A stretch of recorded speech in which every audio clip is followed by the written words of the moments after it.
Hi hello ಎಲ್ಲರಿಗೂ ನಮಸ್ಕಾರ. ಇವತ್ತು ಗುರುವಾರದ ಲಾಗನ್ನು ಶೇರ್ ಮಾಡ್ತಾ ಇದ್ದೀನಿ. ಗುರುವಾರ ನಮ್ಮ ಗುರುಗಳ ವಾರ. ಹಾಗಾಗಿ ಎಲ್ಲ ಕ್ಲೀನ್ ಮಾಡಿಕೊಂಡು ಇವತ್ತು ತುಂಬಾ ಕೆಲಸ ಇದೆ. ಫ್ರೀ ಇಲ್ಲದೆ ಇರೋ ಒಂದು ದಿನ. ತುಂಬಾ ಹೇಳ್ಕೊಳಕ್ಕಾಗಲಿಲ್ಲ ಬಿಡಿ, ಅಷ್ಟೇ ಫ್ರೀ ಇಲ್ಲದೆ ಇರೋ ದಿನ. ಹಾಗಾಗಿ ಪೂಜೆ ಮಾಡಬೇಕು ಅಂತಂದ್ಬಿಟ್ಟು ಎಲ್ಲ ರೆಡಿ ಮಾಡ್ಕೊಂಡಿದ್ದೀನಿ. ಬನ್ನಿ ವಿಡಿಯೋ ಶುರು ಮಾಡೋಣ. ವಿಡಿಯೋ ಇಷ್ಟ ಆದಲ್ಲಿ ಒಂದು ಲೈಕ್ ಕೊಡಿ. ಹೊಸ್ದಾಗಿ ನೋಡ್ತಾ ಇರೋರು ಸಬ್ಸ್ಕ್ರೈಬ್ ಮಾಡ್ಕೊಳ್ಳಿ. ನಿಮ್ಮ ಅನಿಸಿಕೆ ಅಭಿಪ್ರಾಯಗಳನ್ನು ಕಮೆಂಟ್ ಹಾಕಿ ಅಂತ ಹೇಳ್ತಾ ವೆಲ್ಕಮ್ ಟು ಕೆಂಪೀಸ್ ಕಿಚನ್. ಗುರುವಾರ ಇವತ್ತು. ಗುರುವಾರ ಅಂದ ತಕ್ಷಣವೇ ನನಗೆ ಫಸ್ಟ್ ನೆನಪಾಗೋದು ಅಂತಂದ್ರೇ ನಮ್ಮ ದತ್ತಪ್ಪ. ಯಾವತ್ತೂ ನಾನು ಗುರುವಾರನ ಮಾಡಿದವಳೇ ಅಲ್ಲ. ನನ್ನ ಮನೆ ದೇವರು ಶ್ರೀನಿವಾಸ ಆದ್ದರಿಂದ ಶನಿವಾರ, ಮತ್ತು ನಮ್ಮ ತಂದೆ ಮನೆ ದೇವರು ನಂಜುಂಡೇಶ್ವರ ಆದ್ದರಿಂದ ಸೋಮವಾರನ ಮಾಡ್ತಾಯಿದ್ದೆ. ಕಾರಣಾಂತರಗಳಿಂದ ಗೊತ್ತಿಲ್ಲದೇರ ಗುರುವಾರನ ಮಾಡೋದಕ್ಕೆ ಶುರು ಮಾಡಿದೆ. ಎಲ್ಲ ಕೇಳ್ತಾಯಿದ್ರು, ಯಾರ ಗುರುಗಳಿಗೆ ಇದು ಮಾಡ್ತಾ ಇದೀಯ ನೀನು ಅಂತ. ಗುರುಗಳು ಅಂತ ಏನಿಲ್ಲ, ಯಾಕೋ ಗುರುವಾರ ಮಾಡಬೇಕು ಅನ್ನಿಸ್ತು, ಅದಕ್ಕೆ ಮಾಡ್ತಾ ಇದ್ದೀನಿ ಅಂತ ಇದೆ. ಗುರುವಾರ ಮಾಡ್ತಾ ಮಾಡ್ತಾ ಮಾಡ್ತಾ ಆ ಗುರುವಾರಕ್ಕೆ ಒಬ್ಬರು ಯಜಮಾನ್ರು ಅಂತ ಬಂದರು. ಅದೇ ನಮ್ಮ ದತ್ತಪ್ಪ. ಅದಕ್ಕಿಂತ ಮುಂಚೆ ನನಗೇ ಗೊತ್ತಿಲ್ಲದಿರೋ ಒಂದು ಗುರುವಾರನ ಮಾಡ್ತಾಯಿದ್ದೆ. ನಾನು ಇದುವರೆಗೂ ಸಾಮಾನ್ಯವಾಗಿ ಮನೆಗೆ ತುಂಬ ಹತ್ತಿರವಾಗಿ ಮಠ ಇದೆ, ರಾಘವೇಂದ್ರ ಮಠ ಇದೆ, ದೇವಸ್ಥಾನ ಇದೆ ನಮ್ಮ ಮನೆ ಪಕ್ಕದಲ್ಲಿ. ನಮ್ಮ ಮನೆ ಹಿಂಭಾಗನೂ ಸಹ ದೇವಸ್ಥಾನಗಳಿದ್ದಾವೆ. ಗೊತ್ತಿಲ್ಲ, ನಾನು ಸಾಮಾನ್ಯವಾಗಿ ದೇವಸ್ಥಾನಗಳಿಗೆ ಯಾಕೆ ಹೋಗಲ್ಲ ಅಂತ ಇವತ್ತಿಗೂ ಪ್ರಶ್ನಾರ್ಥಕ ಚಿಹ್ನೆ ಆಗೇ ಉಳಿದಿದೆ. ದೇವಸ್ಥಾನಕ್ಕೆ ಹೋಗೋದಕ್ಕೆ ಇಷ್ಟಪಡೋದಿಲ್ಲ. ಮನೆಯಲ್ಲಿ ತುಂಬ ಚೆನ್ನಾಗಿ ಪೂಜೆ ಮಾಡಬೇಕು ಅಂದರೆ ತುಂಬ ದೀಪಗಳ ಹಚ್ಚಿ, ತುಂಬ ಹೂವೆಲ್ಲ ಅಲಂಕಾರ ಮಾಡಿ ದೀಪ ಹಚ್ಚಬೇಕು ಅನ್ನೋದಕ್ಕಿಂತ, ನಾನು ಪೂಜೆ ಮಾಡಿದಾಗ ಆ ಪೂಜೆಯಲ್ಲಿ ನನಗೆ ನೆಮ್ಮದಿ ಅನ್ನೋದು ಕಾಣಬೇಕು. ಆ ಪೂಜೆಯಲ್ಲಿ ಒಂದು ಶಕ್ತಿ ಅನ್ನೋದಿರಬೇಕು. ಉರಿದಿರೋ ದೀಪದಲ್ಲಿ ಒಂದು ಪವರ್ ಅನ್ನೋದಿರಬೇಕು, ಒಂದು ಕಾಂತಿ ಅಂತ ಇರಬೇಕು ಅಂತ ನಾನು ಆಸೆ ಪಡ್ತೀನಿ. ತುಂಬ ಹೂವು ಎಲ್ಲ ಹಾಕಿ ತುಂಬ ಗ್ರ್ಯಾಂಡಾಗಿ ಪೂಜೆ ಮಾಡೋದಕ್ಕೆ ನನಗಿಷ್ಟ ಇಲ್ಲ. ನನ್ನ ಮನೇಲಿ ಏನಿದೆಯೋ ಅದರಲ್ಲೇ ನಾನು ಪೂಜೆ ಮಾಡೋದು ಉಂಟು. ಎಷ್ಟೋ ಸಲ ಹೂವು ಇರೋದೇ ಇಲ್ಲ, ಹಾಗೆ ಪೂಜೆ ಮಾಡಿದ್ದೀನಿ. ಅಕ್ಷತೆ ಕಾಳಾಗಿ ಪೂಜೆ ಮಾಡಿದ್ದೀನಿ. ಗೆಜ್ಜೆ ವಸ್ತ್ರ ಹಾಕಿ ಪೂಜೆ ಮಾಡಿದ್ದೀನಿ. ಯಾಕೆಂದರೆ ಹೂವಿನ ರೇಟ್ ಜಾಸ್ತಿ ಆದಾಗೆಲ್ಲ ಆ ಥರ ಮಾಡಿದ್ದೀನಿ. ಕೈಯಲ್ಲಿ ದುಡ್ಡಿಲ್ಲದಾಗಲೂ ಸಹ ಅಕ್ಷತೆ ಕಾಳು ಹಾಕಿ ಪೂಜೆ ಮಾಡಿದ್ದು ಉಂಟು. ಹೇಳ್ಕೋಬೇಕು ಅಂತಂದರೆ ಹೂವಿಗಿಂತ ತುಂಬ ಶ್ರೇಷ್ಠವಾಗಿರೋದು ಯಾವುದು ಗೊತ್ತಾ? ಅಕ್ಷತೆ ಕಾಳು ಮತ್ತು ಗೆಜ್ಜೆ ವಸ್ತ್ರ. ಇವೆರಡು ಇದ್ಬಿಡ್ತು ಅಂತಂದರೆ ದೇವರಿಗೆ ಹೂವೇ ಬೇಕಾಗಿಲ್ಲ ಅಂತ ಹೇಳ್ತಾರೆ. ಈ ಸ್ನೇಹಿತರೆ, ಇವತ್ತು ವಿಡಿಯೋ ಶುರು ಮಾಡೋಣ. ವಿಡಿಯೋ ಇಷ್ಟ ಆದಲ್ಲಿ ಒಂದು ಲೈಕ್ ಕೊಡಿ. ಹೊಸ್ದಾಗಿ ನೋಡ್ತಾ ಇರೋರು ಸಬ್ಸ್ಕ್ರೈಬ್ ಮಾಡ್ಕೊಳ್ಳಿ. ನಿಮ್ಮ ಅನಿಸಿಕೆ ಅಭಿಪ್ರಾಯಗಳನ್ನ ಕಮೆಂಟ್ ಹಾಕಿ ಅಂತ ಹೇಳ್ತಾ ವೆಲ್ಕಮ್ ಟು ಕೆಂಪೀಸ್ ಕಿಚನ್. ಈ ಕ್ಲಾತ್ರು ಮೈಕ್ರೋ ಫೈಬರ್ ಕ್ಲಾತ್ ಅಂತ ಅಂದ್ಬಿಟ್ಟು ತುಂಬಾ ಚೆನ್ನಾಗಿದೆ, ತುಂಬ ಸಾಫ್ಟ್ ಆಗಿದೆ, ನೀರನ್ನು ಚೆನ್ನಾಗಿ ಎಳ್ಕೊಳ್ಳುತ್ತೆ. ಅಡುಗೆ ಮನೆಗೆ ಹೇಳಿ ಮಾಡಿಸಿದ್ದು ಅಂತಲೇ ಹೇಳ್ಬೋದು. ತಗೊಳ್ಳೋದಾದರೆ ಖಂಡಿತ ತಗೊಳ್ಳಿ. ಆದರೆ ನಾನು ಹೇಳೋದಿಷ್ಟೇ, ಅವಶ್ಯಕತೆ ಇದ್ದರೆ ಮಾತ್ರ ತಗೊಳ್ಳಿ, ಇಲ್ಲಾಂದರೆ ಖಂಡಿತ ಬೇಡ ಅಂತಲೇ ಹೇಳ್ತೀನಿ. ತಗೊಳ್ಳಿ, ತುಂಬ ಚೆನ್ನಾಗಿದೆ, ತುಂಬ ಹಾಗಿದೆ ಹೀಗಿದೆ ಅಂತ ನನಗೆ ಹೇಳೋದಕ್ಕೆ ಬರೋದಿಲ್ಲ. ಅವಶ್ಯಕತೆ ಇದ್ದರೆ ಮಾತ್ರ ತಗೊಳ್ಳಿ. ಇನ್ನು ರಾತ್ರಿ ಸ್ವಲ್ಪ ಸಾಂಬಾರೆಲ್ಲ ಉಳಿದಿತ್ತು, ಮತ್ತು ಸೊಪ್ಪಿನ ಪಲ್ಯ ಮಾಡಿದೆ, ಅದನ್ನೆಲ್ಲನೂ ಸಹ ಸ್ವಲ್ಪ ಸ್ವಲ್ಪ ಇತ್ತು, ಎಲ್ಲನೂ ಕುದಿಸಿಟ್ಬಿಡೋಣ ಅಂತ. ಇಲ್ಲಾಂದರೆ ಹಾಳಾಗುತ್ತೆ. ಹಾಲು ಸಹ ಕಾಯಿಸಿಟ್ಬಿಟ್ಟು ಉಳಿದದ ಕೆಲಸ ಮಾಡ್ಕೊಳ್ತಾ ಇದ್ದೀನಿ. ಇವತ್ತು ತರಕಾರಿ ಹಾಕಿ ಪಲಾವ್ ಮಾಡ್ತಾ ಇದ್ದೀನಿ. ಅದ್ರ ಜೊತೆಗೆ ಸೊಪ್ಪಿನ ಸಾಂಬಾರು, ಚಪಾತಿ. ಏನಕ್ಕ ಎರಡೆರಡು ತಿಂಡಿನ ಅಂತಂದರೆ, ಅಮ್ಮ ಒಂದೊಂದು ಸಲ ಹೀಗೆ ಆಗೋದು. ತುಂಬ ಕೆಲಸಗಳು ಇದ್ದ ದಿನ ಅಡುಗೆ ಕೆಲಸನೂ ಜಾಸ್ತಿ ಇರುತ್ತೆ. ಎಷ್ಟೋ ಸಲ ಅಂದ್ಕೊಳ್ತೀನಿ ಕೆಲಸ ಕಡಿಮೆ ಮಾಡ್ಕೋಬೇಕು ಅಂತ, ಆದರೆ ಏನೂ ಮಾಡೋಕ್ಕಾಗೋದಿಲ್ಲ. ಇವತ್ತು ಪೂಜೆ ಸಾಮಾನೆಲ್ಲ ತೊಳೆದು ದೇವರನ್ನು ಪೂಜೆ ಮಾಡಬೇಕು ಅಂದ್ಕೊಂಡು ಎಲ್ಲವೂ ಬೇಗನೆ ಎದ್ದು ಎಲ್ಲರ ಶುರು ಮಾಡ್ಕೊಂಡಿದ್ದೀನಿ. ಎಷ್ಟೊತ್ತು ಕೆಲಸ ಮುಗಿಯುತ್ತೆ ಗೊತ್ತಿಲ್ಲ, ಆದರೆ 8:30 ಒಳಗಡೆ ಕೆಲಸ ಮುಗಿಸ್ಬೇಕು ಅಂದ್ಕೊಂಡು ಟಾರ್ಗೆಟ್ ಇಟ್ಕೊಂಡು ಕೆಲಸ ಶುರು ಮಾಡಿದ್ದೀನಿ. ಅದ್ರ ಜೊತೆಗೆ ಜೀರಿಗೆ ಕಷಾಯ ಆಯಿತು. ಒಬ್ಬರಿಗೆ ಜೀರಿಗೆ ಕಷಾಯ ಆದರೆ ಇನ್ನೊಬ್ಬರಿಗೆ ಸ್ವಲ್ಪ ನಿಂಬೆ ರಸ ಬಿಸಿನೀರಿಗೆ ಹಾಕಿ ಕೊಡಬೇಕು. ಈ ಥರ ಒಬ್ಬೊಬ್ಬರಿಗೆ ಒಂದೊಂದು ರೀತಿಯಾಗಿ ನಮ್ಮ ಮನೆಯಲ್ಲಿ ಕುಡಿಯೋ ಅಭ್ಯಾಸ. ಸ್ನೇಹಿತರೆ, ಸಾಮಾನ್ಯವಾಗಿ ಎಲ್ಲ ಹೇಳೋದು ಒಂದೇ, ಪೂಜೆ ಅನ್ನೋದನ್ನು ಯಾರಿಗೂ ತೋರಿಸೋದು ಬೇಡ. ಪೂಜೆ ಅನ್ನೋದನ್ನು ನಮ್ಮ ಸ್ವಂತ ಇಚ್ಛೆಯಿಂದ ಮಾಡಬೇಕು. ನಾವು ಪೂಜೆ ಮಾಡೋದನ್ನು ಬೇರೆ ಯಾರೂ ನೋಡಬಾರ್ದು. ನಾವು ಮಾಡೋ ಜಪಗಳಾಗಿರ್ಬೋದು, ಪೂಜೆಗಳಾಗಿರ್ಬೋದು, ಒಂದು ದೇವರ ಧ್ಯಾನ ಆಗಿರ್ಬೋದು, ನಾವು ಕೇಳುವಂತಹ ದೇವರ ಹತ್ರ ಕೇಳೋ ವರ ಆಗಿರ್ಬೋದು, ದೇವರು ಕೊಟ್ಟಿರೋ ವರ ಆಗಿರ್ಬೋದು, ಅಥವಾ ನಮ್ಮ ಬೇಡಿಕೆಗಳು, ಕೋರಿಕೆಗಳು ಏನೇ ಇರ್ಬೋದು, ಬೇರೆಯವ್ರ ಹತ್ರ ಹೇಳಬಾರ್ದು ಅಂತಂತಾರೆ. ಅದು ಎಷ್ಟರ ಮಟ್ಟ ಸತ್ಯನೋ ಸುಳ್ಳೋ ನನಗಂತೂ ಗೊತ್ತಿಲ್ಲ. ನನ್ನ ಜೀವನದಲ್ಲಿ ಮಾತ್ರ ಇದು ಸತ್ಯನೇ ಅಂತ ಅನಿಸುತ್ತೆ. ಯಾಕೆಂದರೆ ಅವ್ವ ಯಾವಾಗಲೂ ಹೇಳ್ತಾಯಿತ್ತು, ದೇವರ ಮನೆ ಮಾತ್ರ ಯಾರಾದರೂ ಬಂದು ದೇವ್ರ ಮನೆ ಬಾಗಿಲು ಸ್ವಲ್ಪ ಹಿಂದೆ ತಳ್ಳಿದ್ರೆ ಸಾಕು, ಜಗಳನೇ ಮಾಡ್ತಾಯಿದ್ರು. ನಮ್ಮ ಮನೆ ದೇವ್ರ ಮನೆಗೆ, ಅಡುಗೆ ಮನೆಗೆ ನಾವು ಯಾರನ್ನೂ ಸೇರಿಸೋದಿಲ್ಲ. ಇವತ್ತಿಗೂನು. ಅಷ್ಟೆಲ್ಲ ಯಾಕೆ ನಮ್ಮ ಮನೆ ಓರ್ಗಿತಿ ಬಂದ್ರೂ ಅಡುಗೆ ಮನೆಗೆ ಬರೋದಿಲ್ಲ, ದೇವ್ರ ಮನೆಗೆ ಬರೋದಿಲ್ಲ. ನಾವು ಅಷ್ಟೇ ಅವ್ರ ಮನೆಗೆ ಹೋದಾಗ ಹೋಗೋದಿಲ್ಲ. ಏನಕ್ಕ ಒಂದೇ ಮನೆಯವರಲ್ವಾ ಅಂದರೆ, ಏನೇ ಒಂದೇ ಮನೆಯವರಾಗಿದ್ರೂ ನಮ್ಮದೇ ಆದ ಕೆಲವೊಂದು ಕಟ್ಟುಪಾಡುಗಳು, ನಮ್ಮದೇ ಆದ ಒಂದು ಪವರ್, ನಮ್ಮದೇ ಆದ ಒಂದು ಪಾಸಿಟಿವ್ ಎನರ್ಜಿ ನಮ್ಮ ಇಡೀ ಮನೆನ ಆಕ್ರಮಿಸ್ಕೊಂಡಿರುತ್ತೆ. ಕೆಲವೊಂದು ನೋಡೋ ದೃಷ್ಟಿನಾಗಿರ್ಬೋದು ಅಥವಾ ಹೊಟ್ಟೆ ಕಿಚ್ಚಿರ್ಬೋದು ಅಥವಾ ಅವ್ರ ಈ ಮನಸ್ಸಿನಲ್ಲಿ ಏನು ಅಂದ್ಕೊಂಡು ಬರ್ತಾರೋ ಗೊತ್ತಿಲ್ಲ. ಕೆಲವೊಂದು ಸಲ ಮಾ ದೇವರ ಮನೆನ ನೋಡಿದ್ರೆ, ಅಡುಗೆ ಮನೆನ ನೋಡಿದ್ರೆ ತುಂಬ ದೃಷ್ಟಿ ಆಗುತ್ತೆ. ದೇವ್ರ ಮನೆ ನೋಡಿದಾಗ ಪೂಜೆ ಮಾಡೋಕ್ಕೆ ಮನಸ್ಸೇ ಬರೋದಿಲ್ಲ. ಪೂಜೆ ಮಾಡಬೇಕಾದ್ರೆ ಏನೋ ಅಡೆತಡೆಗಳು, ದೇವ್ರ ಪೂಜೆಗೆ ಸಾಮಾನಿಗೆ ದುಡ್ಡೇ ಸೇರೋದಿಲ್ಲ. ನಾನಾ ಕಾರಣಗಳಿಂದ ದುಡ್ಡು ಬೇರೆ ಕಡೆ ಪೋಲಾಗಿ ಖರ್ಚಾಗ್ತಾ ಇರುತ್ತೆ. ಅದೇ ಪೂಜೆ ಸಾಮಾನು ತಗೋಬೇಕು ಅಂತಂದರೆ ದುಡ್ಡೇ ಕೊಡೋಕ್ಕಾಗೋದಿಲ್ಲ. ಇನ್ನು ಅಡುಗೆ ಮನೆ ವಿಚಾರಕ್ಕೆ ಬಂದರೆ, ಅಡುಗೆ ರುಚಿಸೋದಿಲ್ಲ. ನೀವು ಗಮನಿಸಿದ್ದೀರಾ? ಹೆಣ್ಮಕ್ಳು ಏನಾದರೂ ನನ್ನ ವಿಡಿಯೋ ನೋಡ್ತಾ ಇದ್ದರೆ ಇದನ್ನು ಗಮನದಲ್ಲಿ ಇಟ್ಕೊಂಡು ನೋಡಿ. ಯಾರಾದರೂ ನಿಮ್ಮ ಮನೆಯಲ್ಲಿ ಅಡುಗೆ ತುಂಬ ಚೆನ್ನಾಗಿದೆ ಅಂತನ್ಲಿ, ಅದು ನಿಮ್ಮ ಮನೆಯವರೇ ಆಗಿರ್ಬೋದು, ಹೊರಗಡೆಯವರೇ ಆಗಿರ್ಬೋದು, ತುಂಬ ಚೆನ್ನಾಗಿದೆ ಅಂತನ್ನಿ, ಅದ್ರ ಮಾರನೇ ದಿವಸ ಅದೇ ಅಡುಗೆ ಮಾಡಿ ಅಥವಾ ಒಂದು ವಾರ ಬಿಟ್ಟು ಮಾಡಿ, ಅಡುಗೆ ರುಚಿನೇ ಕಡಿಮೆ ಆಗಿರುತ್ತೆ. ಏನೇ ಮಾಡಿದ್ರೂ ಯಾಕೋ ರುಚಿ ಬರ್ತಾ ಇಲ್ಲ ಅಂದ್ಕೊಳ್ತೀವಿ. ಹೌದು, ಅದು ಕೆಟ್ಟ ದೃಷ್ಟಿ ತಾಕಿರುತ್ತೆ ಎಂಬುದು. ಮಾಡೋ ಅಡುಗೆನೂ ಸಹ ಕೆಟ್ಟ ದೃಷ್ಟಿ ತಾಕಿರುತ್ತೆ. ನಾವು ಸಾಮಾನುಗಳೆಲ್ಲ ತುಂಬಿಟ್ಟಿರ್ತೀವಿ ಗೊತ್ತಾ ಬಾಕ್ಸ್ಗಳಲ್ಲಿ, ಎಲ್ಲರಿಗೂ ಕಾಣೋ ಹಾಗೆ. ಬೇರೆಯವರು ಬಂದು ನಮ್ಮ ಮನೆಯಲ್ಲಿ ನೋಡಿದಾಗ, ಓಹ್ ಏನಪ್ಪ ಎಲ್ಲ ತುಂಬಿಟ್ಕೊಂಡ್ಬಿಟ್ಟಿದ್ದಾಳೆ, ಇವಳಿಗೇನು ಯಾವಾಗಲೂ ತುಂಬ್ದಂಗೆ ಇರುತ್ತೆ ಮನೆ ಅಂದ್ಕೊಂಡ್ರೆ ಸಾಕು. ಮುಂದಿನ ತಿಂಗಳಿಂದ ಶುರು ಆಗುತ್ತೆ ನೋಡಿ, ನಾವೇನೇ ಮಾಡಿದ್ರೂ ರೇಷನ್ ತೊಗೊಂಡು ಬರೋಕ್ಕೆ ಆಗೋದೇ ಇಲ್ಲ. ಇಲ್ಲ ಒಂದು ನಾನಾ ಕಾರಣಗಳಿಂದ ಕೆಲವೊಂದು ಸಲ ರೇಷನ್ ತೊಗೊಂಡಿರೋ ರೇಷನ್ ಸಹ ಕೆಳಗಡೆ ಬಿದ್ದು ಚೆಲ್ಲೋಗೋದು ಉಂಟು ಕೆಲವೊಂದು ರೇಷನ್ಗಳು. ಈ ರೀತಿ ಎಲ್ಲ ಆಗುತ್ತೆ. ಹಾಗಾಗಿ ಅಡುಗೆ ಮನೆಗೆ ಸಾಮಾನ್ಯವಾಗಿ ಯಾರನ್ನೂ ಸೇರಿಸೋದಿಲ್ಲ. ಅಡುಗೆ ಮನೆಗೆ, ದೇವ್ರ ಮನೆಗೆ ಕೆಟ್ಟ ದೃಷ್ಟಿ ಅನ್ನೋದು ಹೇಳೋಕ್ಕಾಗೋದಿಲ್ಲ ಯಾರ ಹತ್ರ ಹೇಗಿರುತ್ತೆ ಅಂತಂತ. ಹೊಟ್ಟೆನಲ್ಲಿ ಕಿಚ್ಚಿರುತ್ತಲ್ಲ, ಆ ಕಿಚ್ಚು ಅವರನ್ನೂ ಸುಡುತ್ತೆ, ಅದ್ರ ಜೊತೆಗೆ ನಮ್ಮನ್ನೂ ಸುಡುತ್ತೆ. ಹಾಗಾಗಿ ಅಡುಗೆ ಮನೆಗೆ ಯಾರನ್ನೂ ಸೇರಿಸಬೇಡಿ ಅಂತಲೇ ಹೇಳ್ತೀನಿ. ಇನ್ನು ಅಡುಗೆ ಮನೆಯಲ್ಲಿ ಕೂತ್ಕೊಂಡು ಊಟ ಮಾಡಬಹುದಾಕಂತ ಕೇಳಿದಿರಿ, ಖಂಡಿತ ಊಟ ಮಾಡಿ. ಮನೆ ಯಜಮಾನತಿಯಾಗಿರೋಳು ಅಡುಗೆ ಮನೆಯಲ್ಲಿ ಕೂತ್ಕೊಂಡು ದಿನಕ್ಕೆ ಒಂದು ಸಲನಾದರೂ ಊಟ ಮಾಡ್ತು ಅಂತಂದರೆ ಮನೆ ಏಳಿಗೆ ಆಗುತ್ತೆ. ಮನೆಯಲ್ಲಿ ಅನ್ನಪೂರ್ಣೇಶ್ವರಿ ಸದಾ ನೆಲೆಸಿರ್ತಾಳೆ ಅಂತಲೇ ಹೇಳ್ತೀನಿ. ಯಾಕೆ ಗೊತ್ತಾ ಈ ಮಾತನ್ನು ಹೇಳ್ತೀನಿ? ಅವ್ವ ಯಾವತ್ತೂ ಅಷ್ಟೇ ಶನಿವಾರ ದಿನ ವಾರ ಆದ್ರಿಂದ ಶುಕ್ರವಾರನೇ ಇಡೀ ಮನೆನ ತಾರಿಸ್ತಾ ಇದ್ರು. ಅಡುಗೆ ಮನೆ ಮಾತ್ರ ಸಗಣಿ ಮನೆನೇ ಆಗಿರ್ತಿತ್ತು, ಸಗಣಿ ನೆಲನೇ ಆಗ್ತಿತ್ತು. ಗಾರೆ ಮಾತ್ರ ಹಾಕ್ಸಿರ್ಲಿಲ್ಲ. ಇಂದಿಗೂ ಸಹ ನಮ್ಮ ಮನೆ ಅಡುಗೆ ಮನೆ ಸಗಣಿ ನೆಲದ್ದೇ. ಅದನ್ನು ತಾರಿಸಿ ರಂಗೋಲಿ ಬಿಟ್ಟು ಒಲೆಗೆ ಸ್ವಲ್ಪ ಕೆಮ್ಮಣ್ಣು ಮತ್ತು ಸಗಣಿ ಎಲ್ಲ ಹಾಕಿ ತಾರಿಸ್ತಾ ಇದ್ರು. ಅದಕ್ಕೂ ಸುಣ್ಣ ಹೊಡಿತಾ ಇದ್ರು. ಅರಿಶಿನ ಕುಂಕುಮ ರಂಗೋಲಿ ಎಲ್ಲ ಇಟ್ಟು ಅಡುಗೆ ಎಲ್ಲ ಮಾಡಿ ಬೇರೆಯವ್ರಿಗೆ ಊಟ ಬಡಿಸೋದಕ್ಕೂ ಮುಂಚೆ ಒಂದು ಬಟ್ಲಿಗೆ ಹಾಕಿ ಎತ್ತಿಟ್ಬಿಡ್ತಾ ಇದ್ರು. ಕಾರಣ ಏನಂತಂದರೆ, ನಾವು ಪೂಜೆ ಮಾಡಿ ಊಟ ಮಾಡೋ ತನಕ 10-11 ಗಂಟೆ ಆಗುತ್ತೆ. ಅಲ್ಲಿ ತನಕ ಮನೆ ಯಜಮಾನ್ರು ಹಸ್ಕೊಂಡಿರಬಾರ್ದಲ್ಲ. ಅದ್ರ ಬದಲಿಗೆ ಮಡಿಯಾಗಿ ಅಡುಗೆ ಮಾಡಿರ್ತೀವಿ, ಮಡಿಯಾಗಿ ತೆಗೆದಿಟ್ಬಿಡೋಣ ಅಂದ್ಬಿಟ್ಟು ತೆಗೆದಿಟ್ಟು ಅವ್ರಿಗೆಲ್ಲ ಊಟ ಬಡಿಸಿ ಹೊರಗಡೆ ಕಳಿಸಾದ್ಮೇಲೆ ಅಡುಗೆ ಮನೆನ ಮತ್ತೊಂದು ಸಲ ಅವ್ರು ಊಟ ಮಾಡೋ ಜಾಗದಲ್ಲಿ ನೀಟಾಗಿ ಒರೆಸ್ಕೊಂಡು ತಟ್ಟೆ, ನೀರು, ಅನ್ನ, ಸಾಂಬಾರು ಎಲ್ಲವನ್ನು ಪಕ್ಕದಲ್ಲೇ ಇಟ್ಟುಕೊಂಡು ಕೂತ್ಕೊಂಡು ಊಟ ಮಾಡ್ತಾಯಿದ್ರು. ಸಾಮಾನ್ಯವಾಗಿ ನಮ್ಮ ಮನೆಯಲ್ಲಿ ಎಡದ ಕೈಯಲ್ಲಿ ಅನ್ನ ಬಡಿಸ್ಕೊಳ್ಳೋ ಪದ್ಧತಿ ಇಲ್ಲ. ಊಟ ಎಲ್ಲ ಆಗಿರುತ್ತೆ. ಇನ್ನೊಂದು ಸ್ವಲ್ಪ ಅನ್ನ ಬೇಕು ಅಂತಂದರೆ ಕೆಲವರು ಏನು ಮಾಡ್ತಾರೆ, ಎಡದ ಕೈಯಲ್ಲಿ ಬಡಿಸ್ಕೋತಾರೆ. ಇನ್ನು ಕೆಲವರು ಪಕ್ಕದಲ್ಲಿ ಒಂದು ಬಟ್ಲು ಇಟ್ಕೊಂಡು ಆ ಬಟ್ಲಿಗೆ ಕೈ ತೊಳ್ಕೊಂಡು ಅನ್ನ ಬಡಿಸ್ಕೊಳ್ತಾರೆ. ಇನ್ನೂ ಕೆಲವರು ಎದ್ದೋಗಿ ಸಿಂಕಲ್ಲಿ ಕೈ ತೊಳ್ಕೊಂಬರ್ತಾರೆ. ಆದರೆ ನಮ್ಮನೆ ಪದ್ಧತಿ ಹೇಗೆ ಗೊತ್ತಾ? ಯಾವುದೇ ಕಾರಣಕ್ಕೂ ಎಡದ ಕೈಯಲ್ಲಿ ಅನ್ನನ ಬಡಿಸ್ಕೊಳ್ಳೋ ಹಾಗಿಲ್ಲ. ನಾವು ಊಟ ಮಾಡೋ ತಟ್ಟೆಗೆ ಒಂದು ಸಲ ಅನ್ನ ಹಾಕ್ಕೊಂಡ್ಮೇಲೆ ಅದನ್ನು ಖಾಲಿ ಮಾಡಲೇಬೇಕು. ತಟ್ಟೆಯಿಂದ ಮತ್ತೆ ಬಟ್ಲಿಗೆ ಅಥವಾ ಪಾತ್ರೆಗೆ, ಅನ್ನದ ಪಾತ್ರೆಗೆ ಅನ್ನನ ಹಾಕೋ ಹಾಗಿಲ್ಲ. ಅದ್ರ ಜೊತೆಗೆ ಊಟ ಮಾಡೋ ತಟ್ಟೆನ ಬಿಟ್ಟು ಸಿಂಕಿಗೆ ಹೋಗಿ ಕೈ ತೊಳ್ಕೊಂಬಂದು ಮತ್ತೊಂದು ಸಲ ಅನ್ನ ಬಡಿಸ್ಕೊಂಡು ಊಟ ಮಾಡೋ ಹಾಗಿಲ್ಲ. ಹಾಗಾಗಿ ಪಕ್ಕದಲ್ಲಿ ಒಂದು ಬಟ್ಲು ಇಟ್ಕೊಂಡಿರ್ತೀವಿ. ಆ ಬಟ್ಲಿಗೆ ನೀಟಾಗಿ ಕೈ ತೊಳ್ಕೊಂಡು ಅದೇ ಬಲ್ದ ಕೈಯಲ್ಲಿ ಅನ್ನನ ಬಡಿಸ್ಕೊಂಡು ಸಾಂಬಾರು ಬಡಿಸ್ಕೊಂಡು ಊಟ ಮಾಡ್ತಕ್ಕಂಥ ಪದ್ಧತಿ. ಮನೆಯಲ್ಲಿ ಏನಾದ್ರು ಎಕ್ಸ್ಟ್ರಾ ಜನ ಇತ್ತು ಅಂತಂದರೆ ಬೇರೆ ಯಾರಾದರೂ ಬಂದು ನಮ್ಮ ಮನೆಯಲ್ಲಿ ಊಟ ಬಡಿಸ್ಕೊಡ್ತಾರೆ. ಇದು ನಮ್ಮ ಮನೆಯಲ್ಲಿ. ಅದರಲ್ಲೂ ಮುತ್ತೈದೆ ಹೆಂಗಸರು ತುಂಬ ವಯಸ್ಸಾಗಿರೋ ಅಜ್ಜಿದಿರೇನಾದರೂ ಇತ್ತು ಅಂತಂದರೆ ಖಂಡಿತ ಅವ್ರಿಗೆ ಅಡುಗೆ ಮನೆಯಲ್ಲಿ ಊಟ ಹಾಕ್ಕೊಡಿ. ತುಂಬಾ ಒಳ್ಳೆಯದಾಗುತ್ತೆ. ಅದು ನಮ್ಮ ಮನೆಯವರೇ ಆಗಿರಬೇಕು, ಬೇರೆಯವರಲ್ಲ. ಸಾಮಾನ್ಯವಾಗಿ ಇವತ್ತೊಂದು ದಿನದಲ್ಲಿ ನಾವು ಯಾರ್ದಾರ ಮನೆಗೆ ಹೋಗ್ತೀವಿ ಅಂತಂದರೆ ಅಡುಗೆ ಮಾಡ್ತಾ ಇರ್ತಾರೆ. ಅಡುಗೆ ಮಾಡ್ತಾ ಮಾಡ್ತಾನೆ ಮಾತುಗಳನ್ನು ಶುರು ಮಾಡ್ತೀವಿ. ಏನೇ ಆದ್ರೂ ಅಡುಗೆ ಮನೆಯಿಂದನೇ, ಇತ್ತೀಚೆಗೆ ಎಲ್ಲರನ್ನೂ ನೋಡಿದ್ದೀನಿ ಅಡುಗೆ ಮನೆಯಿಂದನೇ ಶುರು ಮಾಡ್ತಾರೆ. ಗೊತ್ತಿಲ್ಲ ಯಾಕೆ ಅಂತ. ಹಿರೀಕರು ಮಾಡಿರೋ ಪದ್ಧತಿನ ನಾವು ಕಡೆಗಣಿಸ್ತಾ ಇದ್ದೀವಿ ಅನಿಸುತ್ತೆ. ಹೌದಲ್ವಾ? ಬೇಡ, ಆ ಥರ ಕಡೆಗಣಿಸೋದಂತೂ ಖಂಡಿತ ಬೇಡ. ಹಿರೀಕರು ಮಾಡಿರೋ ಪದ್ಧತಿ ಯಾವತ್ತಿಗೂ ಆಚಾರ ವಿಚಾರಗಳು ನಮ್ಮ ಜೀವನಕ್ಕೆ, ನಮ್ಮ ಜೀವಕ್ಕೆ, ನಮ್ಮ ಆರೋಗ್ಯಕ್ಕೆ, ನಮ್ಮ ಆಯಸ್ಸಿಗೆ ತುಂಬ ಮುಖ್ಯವಾಗಿರುತ್ತೆ, ತುಂಬ ಅವಶ್ಯಕತೆ ಇರುತ್ತೆ. ತುಂಬ ಯೋಚನೆ ಮಾಡಿ ಆ ಪದ್ಧತಿಗಳನ್ನು ಮಾಡಿರ್ತಾರೆ ಅಂತಲೇ ಹೇಳ್ತೀನಿ. ಸ್ನೇಹಿತರೆ, ಇದನ್ನೆಲ್ಲ ಕೇಳಿದ ತಕ್ಷಣ ಏನಕ್ಕ ಇನ್ನೂ ಮೂಢನಂಬಿಕೆಯಲ್ಲೇ ಇದ್ದೀರಾ? ನೀವು ಈ ಕಾಲದಲ್ಲಿದ್ದೀರಾ, ಯಾವ ಕಾಲದಲ್ಲಿದ್ದೀರಾ ಅಂತ ಅನ್ಕೋಬೇಡಿ. ನಾನು ನನ್ನ ಅಜ್ಜಿಯ ಮೊಮ್ಮಗಳು.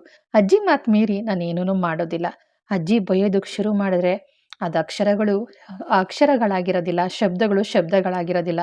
ವರ್ಡ್‌ಗಳು ನಾನಾ ರೀತಿ ಕಲರ್ ಆಗಿಬಿಡುತ್ತೆ. ಹಾಗಾಗಿ ನಾನು ಅವ್ವನ ಮಾತನ್ನ ನಾನು ಕೇಳ್ತೀನಿ. ಅವ್ರ ಮಾತನ್ನ ಕೇಳೋದ್ರಿಂದ ನನಗೆ ತುಂಬಾನೇ ಒಳ್ಳೆಯದಾಗಿದೆ ಅಂತಲೇ ಹೇಳ್ತೀನಿ. ಹ್ಮ್. ಅಡುಗೆ ಮನೆ ವಿಚಾರದಲ್ಲೇ ಆಗಿರಲಿ, ಸ್ನಾನದ ಮನೆ ವಿಚಾರದಾಗಲಿ ಎಷ್ಟು ಕೇರ್ ತಗೊಂಡ್ರೂ ಸಾಕಾಗೋದಿಲ್ಲ. ಬನ್ನಿ ಪಲಾವ್ ಮಾಡ್ತಾ ಇದ್ದೀನಿ, ಹೇಗೆ ಮಾಡ್ತೀನಿ ಅಂತ ಶೇರ್ ಮಾಡ್ತೀನಿ. ಇವಾಗ ಎಣ್ಣೆ ಬಿಟ್ಟಿದ್ದೀನಿ ಒಂದು ಪ್ಯಾನಿಗೆ. ಎಣ್ಣೆ ಮತ್ತು ಕೊಬ್ಬರಿ ಎಣ್ಣೆ ಹಾಕಿರೋದು.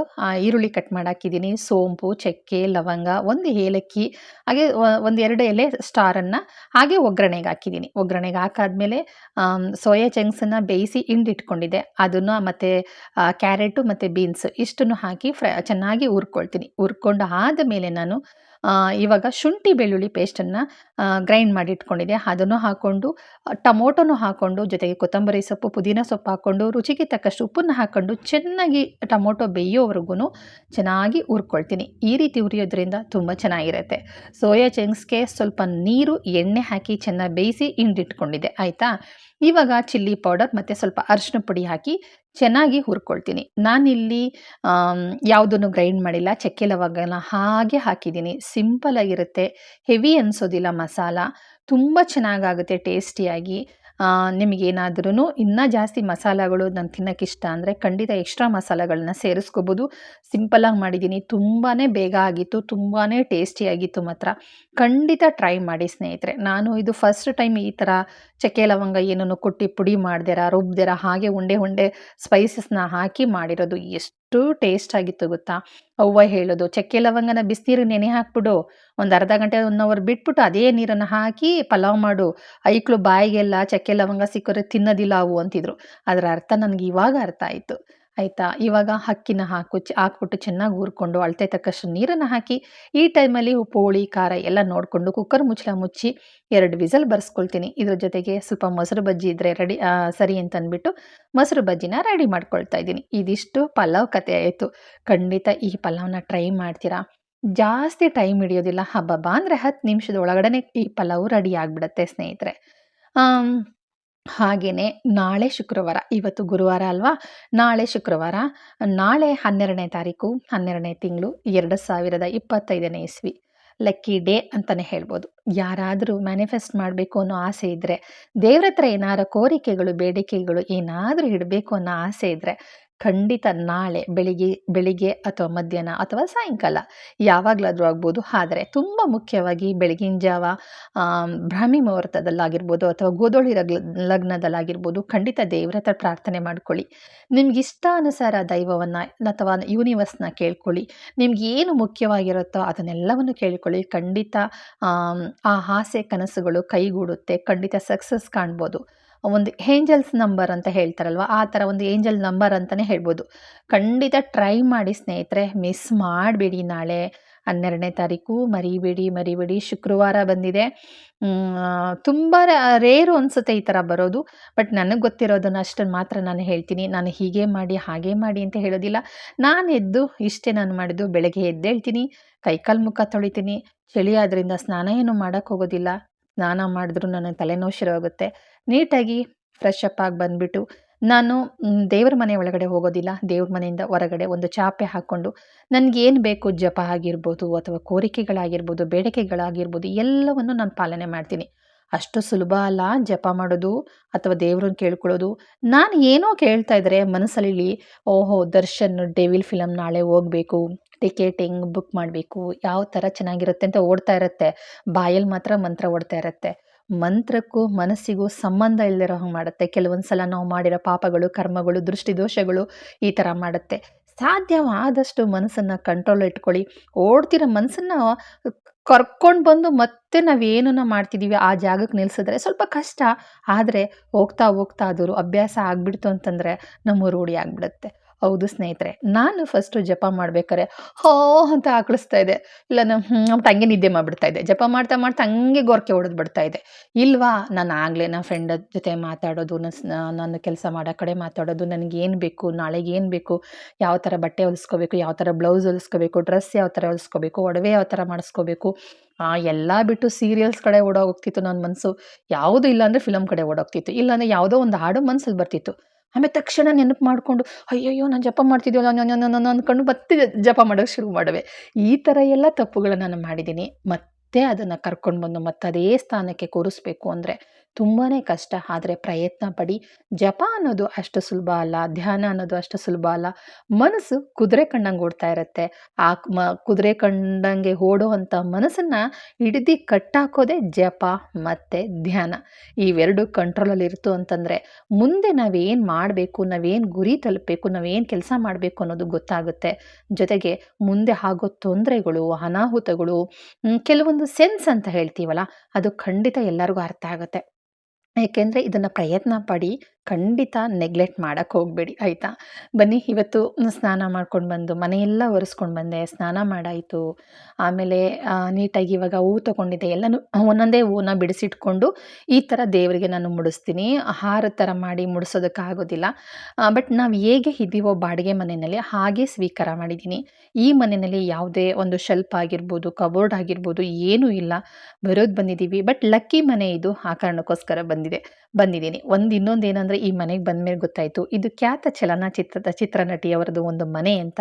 ಬಟ್ ಇರಲಿ, ಐ ಆಮ್ ಲಕ್ಕಿ ಅಂತಲೇ ಹೇಳ್ತೀನಿ. ಓಕೆ ಇರಲಿ, ಇವತ್ತು ದೇವ್ರ ಪೂಜೆ ಎಲ್ಲ ಮಾಡಿಬಿಡೋಣ. ಪೂಜೆ ಸಾಮಾನೆಲ್ಲ ತೊಳೆದಾಯಿತು. ಇವತ್ತು ದೇವ್ರ ನೈವೇದ್ಯಕ್ಕೆ ಏನಾದರೂ ಮಾಡೋಣ ಅಂತಂದರೆ ಮಾಡೋಕ್ಕೆ ಟೈಮೇ ಇರಲಿಲ್ಲ. ಹಾಗಾಗಿ ಬಾಳೆಹಣ್ಣೆ ಇಟ್ಟಿದ್ದೀನಿ ಮನೆ ದೇವರಿಗೆ ಮತ್ತು ನನ್ನ ಸದಾನಂದ ಮಹಾರಾಜರಿಗೆ ಬಾಳೆಹಣ್ಣು ಇಟ್ಟು ಇವತ್ತು ಪೂಜೆ ಮಾಡಿದ್ದೀನಿ. ನಾನು ಪೂಜೆ ಮಾಡಬೇಕಾದ್ರೆ ನಾನು ಫಸ್ಟ್ ಗಣೇಶನ ಪೂಜೆ ಮಾಡಿ, ಮನೆ ದೇವರಿಗೆ ಪೂಜೆ ಮಾಡಿ, ಆಮೇಲೆ ನನ್ನ ಇಷ್ಟ ದೈವಕ್ಕೆ ಪೂಜೆ ಮಾಡ್ತೀನಿ.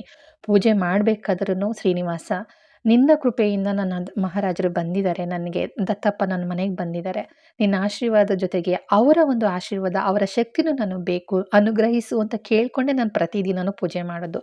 ಯಾಕೆ ಅಂದರೆ ಈ ಫೋಟೋ ತರೋದಕ್ಕೂ ಮುಂಚೆ ನಂದೊಂದು ಮನಸ್ಸಿನೊಳಗಡೆ ಒಂದೇ ಒಂದು ವರ್ಡ್ ಬರ್ತಾ ಇದ್ದಿದ್ದು, ನನ್ನ ಕಿವಿ ಕೇಳಿಸ್ತಾ ಇದೆ. ಅದು ಏನಂತ ಗೊತ್ತಾ? ನಿನ್ನ ಮನೆ ದೇವರದ್ದು ಪರ್ಮಿಷನ್ ತೊಗೊಂಡಿದ್ಯಾ ನನ್ನ ಫೋಟೋ ತೊಗೊಂಡೋಗೋದಕ್ಕೆ ಅಂತ.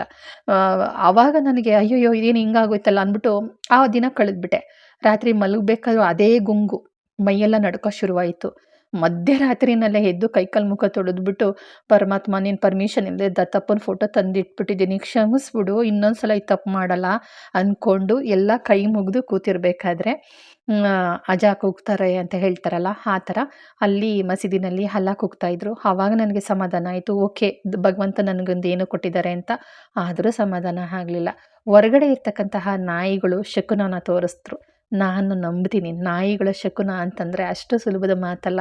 ನನ್ನ ಜೀವನದಲ್ಲಿ ಎಷ್ಟೋ ಕಡೆ, ಏನೇನೋ ಕಡೆ ಎಲ್ಲ ಅವರೇ ಬಂದು ನನ್ನನ್ನು ಕಾಪಾಡಿರೋದು. ಎಷ್ಟೋ ಸಲ ನನ್ನನ್ನು ಕಾಪಾಡಿದ್ದಾರೆ. ಹಾಗಾಗಿ ತುಂಬಾ ನಂಬ್ತೀನಿ.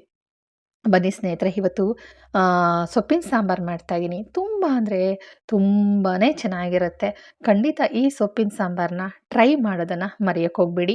ಹಾಗೆಯೇ ನಾಳೆ ನಿಮಗೆ ಇಷ್ಟವಾಗಿರ್ತಕ್ಕಂತಹ ಒಂದು ಕೋರಿಕೆಗಳು, ಬೇಡಿಕೆಗಳನ್ನ ದೇವ್ರ ಹತ್ರ ಇಡಿ, ಯೂನಿವರ್ಸ್ ಹತ್ರ ಮಾತಾಡಿ, ಯೂನಿವರ್ಸ್ಗೆ ಹೇಳ್ಕೊಳ್ಳಿ, ಬೇಡ್ಕೊಳ್ಳಿ. ನಿಮ್ಮ ಕನಸುಗಳೆಲ್ಲ ನಾಳೆ ಖಂಡಿತ ಈಡೇರುತ್ತೆ ಅಂತ ಹೇಳ್ತೀನಿ. ನಾಳೆ ಶುಕ್ರವಾರ ಬೆಳಗಿನ ಜಾವ ಇಲ್ಲ ಸಂಜೆ, ಓಕೆನಾ? ಈಗ ಸೊಪ್ಪೆಲ್ಲ ಹಾಕಿದ್ದೀನಿ. ಟೊಮೊಟೊ, ಈರುಳ್ಳಿ, ಬೆಳ್ಳುಳ್ಳಿ, ಜೀರಿಗೆ ಹಾಕಿದ್ದೀನಿ. ಇದ್ರ ಜೊತೆಗೆ ಸ್ವಲ್ಪ ಅರಿಶಿನ ಹಾಕ್ಕೊಳ್ತೀನಿ. ಹಾಗೆಯೇ ಹುಣಸೆಹಣ್ಣ ಹಾಕ್ತೀನಿ. ರುಚಿಗೆ ತಕ್ಕಷ್ಟು ಉಪ್ಪು ಹಾಕ್ತೀನಿ. ಇಲ್ಲಿ ಸೊಪ್ಪನ್ನು 4 ಥರದ ಸೊಪ್ಪು ತೊಗೊಂಡಿದ್ದೀನಿ. ಕುಯ್ಯರ್ವೆ ಸೊಪ್ಪನ್ನು ತೊಗೊಂಡಿದ್ದೀನಿ, ಸಬ್ಬಸಿಗೆ ಸೊಪ್ಪು, ಪಾಲಕ್ ಸೊಪ್ಪು, ಮೆಂತ್ಯ ಸೊಪ್ಪು ಇಷ್ಟನ್ನು ತೊಗೊಂಡಿದ್ದೀನಿ. ಇದ್ರ ಜೊತೆಗೆ ಸ್ವಲ್ಪ ಪುದೀನ, ಸ್ವಲ್ಪ ಕೊತ್ತಂಬರಿ ಸೊಪ್ಪು, ಸ್ವಲ್ಪ ಕರಿಬೇವು ಸೊಪ್ಪು ಹಾಕಿದ್ದೀನಿ. ಬೇಳೆ ಸಾಂಬಾರು ಪುಡಿನ ಇಲ್ಲಿ ಹಾಕ್ತಾ ಇರೋದು. ಚಿಲ್ಲಿ ಪೌಡರ್ ಮತ್ತು ಬೇಳೆ ಸಾಂಬಾರು ಪುಡಿ ಹಾಕಿ, ಹಾಗೆ ಹಸಿಮೆಣಸಿನಕಾಯಿ ಖಾರ ಇರಲಿಲ್ಲ, ಆ ಕಾರಣಕ್ಕೋಸ್ಕರ ಚಿಲ್ಲಿ ಪೌಡರ್ನ ಹಾಕ್ತಾಯಿದ್ದೀನಿ. ಖಾರ ಏನಾದರೂ ಹಸಿಮೆಣಸಿಕಾಯಿ ಸಿಕ್ತು ಅಂತಂದರೆ ಚಿಲ್ಲಿ ಪೌಡರ್ ಬದಲಿಗೆ ಹಸಿಮೆಣಸಿಕಾಯಿ ಹಾಕ್ಬೋದು. ಇಲ್ಲ ನನಗೆ 2 ಥರ ಬೇಕು ಅಂತಂದರೆ ಚಿಲ್ಲಿನೂ ಹಾಕಿ, ಗ್ರೀನ್ ಚಿಲ್ಲಿನ ಮತ್ತು ಮತ್ತು ಖಾರದ ಪುಡಿನೂ ಹಾಕಿ ಟೇಸ್ಟ್ ಮಾತ್ರ ಸಖತ್ತಾಗಿರುತ್ತೆ ಸ್ನೇಹಿತರೆ. ನಾನಿಲ್ಲಿ ಒಂದು ಮಿಸ್ ಮಾಡಿಕೊಂಡೆ, ಏನು ಗೊತ್ತಾ? ಎಣ್ಣೆ ಹಾಕೋದನ್ನು ಮರೆತುಕೊಂಡೆ. ಆಮೇಲೆ ಬಿಡು ಒಗ್ಗರಣೆಗೆ ಹಾಕ್ತೀನಲ್ಲ ಹಾಗಾಕೋಣ ಅಂದ್ಕೊಂಡು ಸುಮ್ಮನಾದೆ. ಆಮೇಲೆ ಅವ್ವ ಹೇಳಿದರು, ಈ ಥರ ಮಾಡಿದೀಯ ಅಲ್ವಾ, ಇದು ನಾನು ಮಾಡೋದು. ಇನ್ನೂ ಒಂಥರ ಹೇಳ್ತೀನಿ, ಒಗ್ಗರಣೆಗೆ ಸಾಸಿವೆ, ಜೀರಿಗೆ, ಬೆಳ್ಳುಳ್ಳಿ, ಈರುಳ್ಳಿ ಎಲ್ಲನೂ ಒಟ್ಟಿಗೆ ಹಾಕ್ಬಿಟ್ಟು ಸೊಪ್ಪನ್ನು ಹಾಕಿ ತುಂಬಿ ಬೇಯಿಸು ಮಗ, ಅದೊಂಥರ ಘಮ ಬರುತ್ತೆ ಅಂತ ಹೇಳಿದರು. ಆಯ್ತವ್ವ, ಇನ್ನೊಂದು ಸಲ ಅದೇ ಥರನೇ ಮಾಡ್ತೀನಿ ಅಂತಂದ್ಬಿಟ್ಟು ಎಲ್ಲ ಕೆಲಸನೂ ಮುಗಿಸ್ಕೊಳ್ತಾ ಇದ್ದೀನಿ. ಈಗ ರೈಸು ಆಯಿತು, ಪಲಾವು ರೆಡಿ ಆಯಿತು, ಮೊಸರು ಬಜ್ಜಿ ರೆಡಿ ಆಯಿತು. ಇವಾಗ ಸೊಪ್ಪಿನ ಸಾಂಬಾರು ರೆಡಿ ಆಗ್ತಾ ಇದೆ. ಈ ಕಡೆ ಚಪಾತಿಗೂ ಸಹ ಎಲ್ಲನೂ ಕಲಸಿಟ್ಟಿದ್ದೀನಿ, ಚಪಾತಿನೂ ಒತ್ತಬೇಕು. ಇವತ್ತು ಬಾಕ್ಸು ಹೆವಿ ಬಾಕ್ಸ್ ತೊಗೊಂಡೋಗ್ತಾ ಇದ್ದೀನಿ. ಇವತ್ತು ಎಷ್ಟು ಜನ ಊಟ ಮಾಡ್ಬೋದು? ಸುಮಾರು 3-4 ಮೆಂಬರ್ಸ್ ಊಟ ಮಾಡ್ತಾರೆ. ಯಾಕೆ ಅಂತಂದರೆ ಪಲಾವು ಮತ್ತು ರೈಸು ಮತ್ತು ಚಪಾತಿ ಎಲ್ಲ ತೊಗೊಂಡೋಗ್ತಾ ಇದ್ದೀನಿ. ನನ್ನ ಒಂದು ಕೆಲಸ ಮಾಡೋ ಕಡೆ, ನಾವು ಡ್ಯೂಟಿ ಮಾಡೋ ಕಡೆ ಎಲ್ಲರೂ ಸಹ ಸೇರಿ ಊಟ ಮಾಡೋಣ ಅಂತಂದ್ಬಿಟ್ಟು. ಪಲಾವ್ ಅಂದರೆ ಸಾಕು ಫೋನ್ ಮಾಡಿ ಕೇಳ್ತಾರೆ, ಅಮ್ಮ ಬಾಕ್ಸ್ಗೆ 2 ಬಾಕ್ಸ್ ಎಕ್ಸ್ಟ್ರಾ ತಂದುಬಿಡಮ್ಮ ಅಂತ. ಹಾಗೆ ಹೇಳಿದೆ, ಫಸ್ಟೇ ಹೇಳೋಕ್ಕಿಲ್ವಾ? ಆಯಿತು ಬಿಡು, ತೊಗೊಂಡು ಬರ್ತೀನಿ. ಜೊತೆಗೆ ಸೊಪ್ಪಿನ ಸಾಂಬಾರು ಮಸೊಪ್ಪು ಮಾಡ್ತಾಯಿದ್ದೀನಿ ಕಣೋ, ತೊಗೊಂಡು ಬರ್ತೀನಿ ಅಂತಂದೆ. ಓಕೆ ಆಯಿತು ಅಂದರು. ಮಸೊಪ್ಪನ್ನು ಒಬ್ಬೊಬ್ಬರು ಒಂದೊಂದು ರೀತಿಯಾಗಿ ಮಾಡ್ತಾರೆ. ನಮ್ಮ ಮನೆಯಲ್ಲೇ ನಾವು ಈ ರೀತಿ ಮಾಡ್ತೀವಿ. ಇದಕ್ಕೆ ಇದನ್ನು ತೆಂಗಿನಕಾಯಿ ಏನೂ ಹಾಕೋದಿಲ್ಲ. ಆದರೆ ಈ ಮಸೊಪ್ಪು ಸಾಂಬಾರನ್ನ ನಮ್ಮ ಮನೆಯಲ್ಲಿ ನಮ್ಮ ಮಾವ ಊಟ ಮಾಡೋದಿಲ್ಲ. ಕಾರಣ ಏನಂತಂದರೆ ಹೇಳಿದ್ರೆ ನಗ್ತೀರಾ, ಬೇಜಾರು ಮಾಡ್ಕೋಬೇಡಿ. "ಏನ ತಾಯಿ, ಈ ಎಮ್ಮೆ ಸಗಣಿ ಹಾಕ್ದಂಗಾಯ್ತಲ್ಲ" ಅಂತಂತಾರೆ. ಇದನ್ನು ಹಗಲಿಗೂ ಹಾಕಿಸ್ಕೊಳ್ಳೋದು ನಮ್ಮ ಮಾವ. ನಮ್ಮ ಮಾವನಿಗೋಸ್ಕರ ಕಾಳಿನ ಸಾಂಬಾರು ರೆಡಿ ಇತ್ತು. ನಮಗೋಸ್ಕರ ಈ ಒಂದು ಮಸೊಪ್ಪು ಸಾಂಬಾರು. ಸಾಮಾನ್ಯವಾಗಿ ಮನೆಯಲ್ಲಿ ಹಾಗೇ ಅಲ್ವಾ? ಒಬ್ಬರು ತಿಂದಿದ್ದು ಇನ್ನೊಬ್ಬರು ತಿನ್ನೋದಿಲ್ಲ. ಇನ್ನೊಬ್ರಿಗೆ ಇಷ್ಟ ಆಗಿದ್ದು ಮತ್ತೊಬ್ರಿಗೆ ಇಷ್ಟ ಆಗೋದಿಲ್ಲ. ನಮ್ಮ ಮನೆಯಲ್ಲೂ ಅಷ್ಟೇ. ಯಾರನ್ನ ಬೇಕಾದರೂ ಒಪ್ಪಿಸ್ಬೋದು. ನನ್ನ ಮಕ್ಕಳನ್ನ ಮತ್ತು ನಮ್ಮ ಅವ್ವನ್ನ ಒಪ್ಸೋಕ್ಕಂತೂ ಸಾಧ್ಯನೇ ಇಲ್ಲ. ಎಲ್ಲದಕ್ಕೂ ಕೊಂಕಾಡ್ತಾರೆ ನನ್ನ ಎದುರುಗಡೆ. ಆ ಕಡೆ ಹೋಗ್ತಾ ಇದ್ದಂಗೆ, "ಚೆನ್ನಾಗಿತ್ತು ಕಣ್ಲಾ, ಚೆನ್ನಾಗಿ ಮಾಡಿದ್ಲು ನನ್ನ ತಾಯಿ" ಅನ್ನೋ ಹೇಳ್ತಾರೆ. ಹೆಚ್ಚಾಗಿ ನನ್ನನ್ನು ತಾಯಿ ಅಂತಲೇ ಕರೆಯೋದು. ನನ್ನ ತಾತ ಆಗಿರ್ಬೋದು, ನನ್ನ ಅಜ್ಜಿ ಆಗಿರ್ಬೋದು, "ಮಗ, ತಾಯಿ ಎಲ್ಲಿದೆಯವ್ವ" ಅಂತಂತಾರೆ. ಅಪ್ಪಿತಪ್ಪಿ ನಾನು ಕಣ್ಣು ಕಾಣಲಿಲ್ಲ ಅಂತಂದರೆ ನನ್ನ ಹೆಸ್ರು ಹಿಡಿದು ಕರೀತಾರೆ ಅವಾಗ. ಆವಾಗ ನಾನು "ಬಂದೆ ಕಣೋ" ಅಂತಂದಾಗ, "ಎಲ್ಲಿ ಜ್ಞಾನ ಇರಲಿಲ್ವಾ" ಅಂತಾರೆ. "ಅವ್ವ ಇಲ್ಲೇ ವಾಶ್‌ರೂಮ್ಗೆ ಹೋಗಿದ್ದೆ, ಇಲ್ಲ ಸ್ನಾನದ ಮನೆಗೆ ಹೋಗಿದ್ದೆ" ಅಂತ ಹೇಳಿ ಹೋಗ್ಬೇಕು ಅವ್ರಿಗೆ. ವಾಶ್‌ರೂಮ್ಗೆ ಹೋಗ್ಬೇಕಾದ್ರೂ ವಾಶ್‌ರೂಮ್ಗೆ ಹೋಗ್ತಾ ಇದ್ದೀನಿ ಅನ್ಬೇಕು. ಸ್ನಾನ ಮನೆಗೆ ಹೋಗ್ಬೇಕಾದ್ರೆ ಸ್ನಾನ ಮನೆಗೆ ಹೋಗ್ತಾ ಇದ್ದೀನಿ ಅಂತ ಹೇಳಿ ಹೋಗ್ಬೇಕು. ಇಲ್ಲ ಅಂತಂದರೆ ತುಂಬಾ ಗಾಬರಿ ಆಗ್ತಾರೆ. ಬನ್ನಿ, ಇವಾಗ ಸೊಪ್ಪೆಲ್ಲ ಬೇಯಿಸ್ಕೊಂಡೆ, ತಣ್ಣಗಾದ್ಮೇಲೆ ರುಬ್ಕೊಂಡಾದ್ಮೇಲೆ ಮತ್ತೆ ಅದೇ ಪಾತ್ರೆಗೆ ನಾನು ರುಬ್ಕೊಂಡಿರೋ ಮಸಾಲನೆಲ್ಲ ಎಲ್ಲನೂ ಸೊಪ್ಪನ್ನೆಲ್ಲ ಹಾಕ್ಬಿಟ್ಟು ಚೆನ್ನಾಗಿ ಕುದಿಸ್ತಾ ಇದ್ದೀನಿ. ಅದೇನು ಕುದಿಸೋ ಅವಶ್ಯಕತೆ ಇಲ್ಲ, ಆಲ್ರೆಡಿ ಚೆನ್ನಾಗಿ ಸೊಪ್ಪಲ್ಲೇ ಬೆಂದಿತ್ತಲ್ಲ, ಒಂದೆರಡು ಕುದಿ ಬಂದರೆ ಸಾಕು. ಈಗ ಒಗ್ಗರಣೆಗೆ ಈರುಳ್ಳಿ, ಬೆಳ್ಳುಳ್ಳಿ, ಒಣಮೆಣಸಿನಕಾಯಿ ಮತ್ತು ಸಾಸಿವೆ, ಜೀರಿಗೆ, ಸ್ವಲ್ಪ ಎಣ್ಣೆ ಜಾಸ್ತಿ ಬಿಟ್ಬಿಟ್ಟು ಒಗ್ಗರಣೆ ಹಾಕ್ಕೊಂಡು ಸೊಪ್ಪಿನ ಸಾಂಬಾರಿಗೆ ಮಿಕ್ಸ್ ಮಾಡ್ತು ಅಂದರೆ ಮಸೊಪ್ಪು ರೆಡಿ ಆಯಿತು. ನೀವೆಲ್ಲ ಹೇಗೆ ಮಾಡ್ತೀರಾ? ನಾನು ಸುಮಾರು 3-4 ಥರ ಮಸೊಪ್ಪನ್ನು ಮಾಡ್ತೀನಿ. ಬಟ್ ಇವತ್ತು ಈ ಥರ ಮಾಡಿದ್ದೀನಿ. ತುಂಬಾ ಬೇಗ ಆಗುತ್ತೆ, ಟೇಸ್ಟು ಚೆನ್ನಾಗಿರುತ್ತೆ. ರೊಟ್ಟಿ, ಚಪಾತಿ, ದೋಸೆ, ಇಡ್ಲಿ ಎಲ್ಲದಕ್ಕೂ ಚೆನ್ನಾಗಿರುತ್ತೆ. ಮುದ್ದೆಗಂತೂ ಬೊಂಬಾಟ್ಬಿಡಿ. ಇವತ್ತು ಚಪಾತಿ ಮಾಡ್ತಾಯಿದ್ದೀನಿ ಮನೆಯಲ್ಲಿ. ಪೂಜೆ ಎಲ್ಲ ಆಯ್ತಲ್ವಾ, ಡ್ಯೂಟಿಗೆ ಹೋಗಬೇಕು. ಪೂಜೆ ಮಾಡಬೇಕಾದ್ರೇ ರೆಡಿ ಆಗಿಬಿಟ್ಟಿದೆ. ಅಂದರೆ ಸಾಮಾನ್ಯವಾಗಿ ವಾರದ ದಿನಗಳಲ್ಲಿ ಹೀಗೇ ಸೀರೆ ಹಾಕ್ಕೊಂಡು ಅಥವಾ ಒಂದು ಡ್ರೆಸ್ ಹಾಕ್ಕೊಂಡು, ಕೈ ತುಂಬ ಬಳೆ ಹಾಕ್ಕೊಂಡು ಫಸ್ಟು ಮಾಂಗಲ್ಯ ಪೂಜೆ ಆಗುತ್ತೆ ನಮ್ಮ ಪೂಜೆಯಲ್ಲಿ. ಪೂಜೆಗೆ ಫಸ್ಟ್ ಮಾಂಗಲ್ಯ ಪೂಜೆ ಮಾಡಿಯೇ ಆಮೇಲೆ ಎಲ್ಲ ದೇವರುಗಳ ಪೂಜೆಯನ್ನು ಮಾಡ್ತಕ್ಕಂಥದ್ದು. ಮಾಂಗಲ್ಯ ಪೂಜೆ ಮಾಡದೆ ಯಾವುದೇ ಕಾರಣಕ್ಕೂ ಬೇರೆ ಪೂಜೆನ ನಮ್ಮ ಮನೇಲಿ ಮಾಡಿಸೋದಕ್ಕೆ ಅವಕಾಶ ಇಲ್ಲ. ಮಾಂಗಲ್ಯವನ್ನು ಕೈಯಲ್ಲಿ ಕತ್ತಲ್ಲೇ ಇರುತ್ತೆ ಮಾಂಗಲ್ಯ. ಆ ಮಾಂಗಲ್ಯ ಇರುತ್ತಲ್ಲ, ಅದನ್ನು ಕೈಗೆ ಹಾಗೆ ಕತ್ತಲಿರೋ ಮಾಂಗಲ್ಯನ ತೆಗಿಯೋ ಹಂಗಿಲ್ಲ. ಕತ್ತಲ್ಲೇ ಇರೋದನ್ನು ಹಾಗೆ ಕೈ ಮೇಲೆ ಹಿಡ್ಕೊಂಡು ಅದಕ್ಕೆ ಅರಿಶಿನ, ಕುಂಕುಮ, ಒಂದು ಒಳ್ಳು ಹೂವು ಇಟ್ಟು ಗಂಧದ ಕಡ್ಡಿ ಹಚ್ಚಿ ಪೂಜೆ ಮಾಡಿ ಕಣ್ಣಿಗೆ ಹೊತ್ಕೊಂಡು, ಅದಾದ ಮೇಲೆ ಯಾವುದೇ ದೇವರು, ಅದು ಗಣೇಶ ಆಗಿರ್ಬೋದು, ಮನೆ ದೇವರಾಗಿರ್ಬೋದು, ನಮ್ಮ ದತ್ತಪ್ಪ ಆಗಿರ್ಬೋದು, ಆಮೇಲೆ ಅವರಿಗೆ ಪೂಜೆ. ಮಾಂಗಲ್ಯ ಪೂಜೆ ಇಲ್ದಿರ ಪೂಜೆ ಇಲ್ಲ. ಏನೇ ಕಷ್ಟ ಆಗಿರಲಿ, ಎಲ್ಲೇ ಇರಲಿ, ಯಾವುದೇ ಒಂದು ಸ್ಥಳದಲ್ಲಿ ಪೂಜೆ ಮಾಡ್ತಾಯಿದ್ರು ಮೊದಲು ಮಾಂಗಲ್ಯ ಪೂಜೆ ಮಾಡಿಯೇ ನಾವು ಆ ಪೂಜೆನ ಮಾಡ್ತಕ್ಕಂಥದ್ದು. ಮನೆ ದೇವ್ರ ಪೂಜೆ ಮಾಡಬೇಕಾದ್ರೆ ನಾವು ಹೊರಗಡೆ ಹೋಗಿ ಪೂಜೆ ಮಾಡ್ತೀವಲ್ವ, ಅಲ್ಲೂ ಸಹ ಅಷ್ಟೇ ಫಸ್ಟ್ ಮಾಂಗಲ್ಯ ಪೂಜೆ ಮಾಡಾದಮೇಲೆ ಮಾಡ್ತಕ್ಕಂಥದ್ದು. ಗೊತ್ತಿಲ್ಲ, ಅವ್ವ ಹೇಳ್ಕೊಟ್ಟಿದ್ದಾರೆ, ಹಾಗಾಗಿ ಮಾಡ್ತೀನಿ. ಕೆಲವೊಂದು ರೀತಿ ನೀತಿಗಳು ಅತಿ ಅನಿಸುತ್ತೆ ನಮ್ಮವ್ವ ಹೇಳಿದ್ದು. ಆದರೆ ಅದನ್ನು ಬಿಟ್ಟಿರೋಕ್ಕಾಗೋದಿಲ್ಲ. ಅವ್ವ ಏನಾದರೂ ಮಾಡಿರೋದನ್ನು ನಾನೇನು ಬಿಟ್ಟಾಕ್ತೆ ಅಂತಂದರೆ ಏನೋ ಒಂಥರ ಸಿಕ್ಕಾಪಟ್ಟೆ ಏನೋ ತೊಂದರೆಗಳಾಗ್ತಾಯಿದೆ ಅನಿಸುತ್ತೆ. ಅದರ ಅನುಭವನೂ ಕೂಡ ನನಗೆ ಆಗಿದೆ. ಸ್ನೇಹಿತರೆ, ಇವತ್ತಿನ ವಿಡಿಯೋನ ನಾನು ಇಲ್ಲಿಗೆ ಮುಗಿಸ್ತಾ ಇದ್ದೀನಿ. ವಿಡಿಯೋ ಏನು ಅನ್ನಿಸ್ತು? ಹಾಗೆ ನಾನು ಮಾಡಿರೋವಂಥ ಪಲಾವ್ ಆಗಿರ್ಬೋದು, ಮಸೊಪ್ಪಾಗಿರ್ಬೋದು ಖಂಡಿತ ಟ್ರೈ ಮಾಡಿ. ಸಿಂಪಲ್ ಆಗಿರೋ ರೆಸಿಪಿ. ಇದಕ್ಕೆ ಜಾಸ್ತಿ ಏನು ಮಸಾಲೆಗಳು ಹಾಕಂಗಿಲ್ಲ, ಹೆಚ್ಚೇನು ರುಬ್ಬೋ ಹಾಗಿಲ್ಲ. ಅಯ್ಯೋ! ಏನಿರಲಿ ಇಲ್ಲದೆ ಹೋಗಲಿ ಅಡ್ಜಸ್ಟ್ ಮಾಡ್ಕೊಂಡು ಹೊಂಟೋಗ್ಬಿಡ್ಬೋದು. ಅಷ್ಟು ಚೆನ್ನಾಗಿರೋ ರೆಸಿಪಿಗಳನ್ನ ಖಂಡಿತ ಟ್ರೈ ಮಾಡಿ. ಗಂಡ್ಮಕ್ಳು ಮಾಡ್ಬೋದು, ಹೆಣ್ಮಕ್ಳು ಟ್ರೈ ಮಾಡ್ಬೋದು. ಆಯ್ತಲ್ವಾ? ಇನ್ನು ಮಸೊಪ್ಪಂತೂ ಯಾವ ಸೊಪ್ಪು ಬೇಕಾದ್ರೂ ಹಾಕ್ಕೋಬೋದು. ಇಲ್ಲ ಒಂದೇ ಒಂದು ಸೊಪ್ಪು ಹಾಕತೀನಿ ಅಂದ್ರೂ ನಡೆಯುತ್ತೆ. ಓಕೆನಾ? ಒಂದೇ ಥರ ಸೊಪ್ಪು ಹಾಕ್ಕೊಂಡು ಮಾಡ್ಬೋದು. ನೋಡ್ತಾ ಇದ್ದೀರಾ ನನ್ನ ಆಫೀಸ್ ಬ್ಯಾಗ್ ಯಾವ ಥರ ರೆಡಿ ಆಗ್ತಾ ಇದೆಯಂತ. ಎಷ್ಟು ಜನ 4, 5 ಜನ ಊಟ ಮಾಡೋ ಅಂಥದ್ದು ಬ್ಯಾಗು. ಏನಕ್ಕ ಇಷ್ಟು ಬೇಗ ವಿಡಿಯೋ ಬಿಟ್ಟಿದ್ದೀರಾ? ಇವತ್ತು ಗುರುವಾರ ಆದರೆ ಡ್ಯೂಟಿಗೆ ಹೋಗಿ ಬಂದುಬಿಟ್ಟಿದ್ದೀರಾ ಅಂತಂದ್ರೆ, ಇಲ್ಲ ಡ್ಯೂಟಿಲಿ ಇದ್ಕೊಂಡೆ ಎಡಿಟಿಂಗ್ ಮಾಡಿಕೊಂಡು ಅದಾದಮೇಲೆ ಮಧ್ಯಾಹ್ನ ಸ್ವಲ್ಪ ಫ್ರೀ ಇತ್ತು. ಮನೆಗೆ ಬಂದು ಸುಮಾರು ನಾನು ಬಂದು ಕೆಲಸಗಳನ್ನ ಮಾಡಿಕೊಂಡು ಇವತ್ತೇ ಬಿಡಬೇಕು ಅಂದ್ಕೊಂಡು ಬಿಟ್ಟಿರೋದು. ಬಟ್ ಎಷ್ಟೋ ವಿಡಿಯೋಗಳನ್ನ ಇವತ್ತು ಫ್ರೀ ಇರೋದ್ರಿಂದ ಸರಿ ಇರಲಿಲ್ಲ ಅಲ್ವಾ? ಆ ಕಾರಣಕ್ಕೋಸ್ಕರ ಸ್ವಲ್ಪ ಫ್ರೀ ಆದೆ. ಸರಿ ಇದ್ದಿದ್ರಂತೂ ಏನಿಲ್ಲ. ನಾನು ಕೆಲಸ ಇರಲಿ ಫೋನು ರಿಸೀವ್ ಮಾಡೋಂಗಿಲ್ಲ. ಓಕೆ ಸ್ನೇಹಿತರೆ, ಇವತ್ತಿನ ವಿಡಿಯೋನ ಇಲ್ಲಿಗೆ ಮುಗಿಸ್ತಾ ಇದ್ದೀನಿ. ಲೈಕ್ ಕೊಡೋದನ್ನ ಮರಿಬೇಡಿ. Thank you. ನೆಕ್ಸ್ಟ್ ವಿಡಿಯೋದಲ್ಲಿ ಸಿಗ್ತೀನಿ.